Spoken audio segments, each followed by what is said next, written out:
town of Colquitt, Georgia, wears its history on the wall. Life unfolds here alongside these murals, all painted with characters of the past.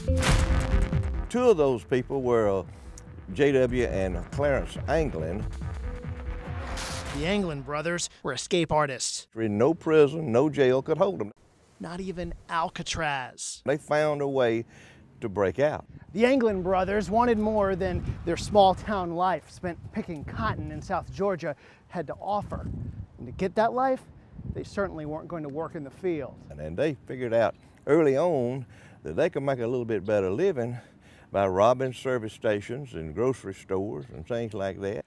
But what sent them to the rock was their ability to break out of every jail after that, from county lockup to the state pen, and ultimately out of Alcatraz in 1962.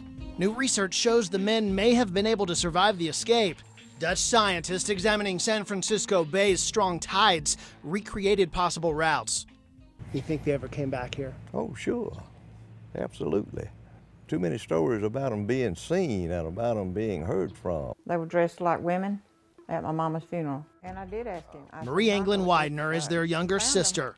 She has at least 3 reasons to believe her brothers survived. First, a late-night knock on her mother's door. Those boys knocked on her window and woke her up in the middle of the night to let her know that they were all right.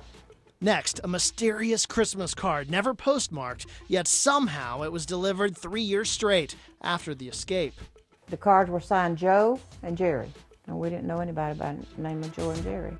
The death of her brother brought the most telling revelation. He gave a deathbed confession. He had been in touch with him for the last 25 years.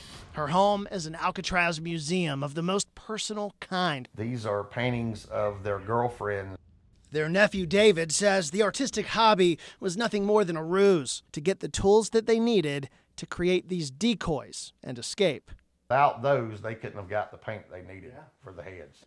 Now, if Anglin has ever spoken with her brothers, she says she'll never admit it, even to FBI agents. And he said, "I'm still looking for your brothers." And I said, "Well, I hope you find them." And he said, "What would you do if you found them?" I said, "I wouldn't tell you where they were."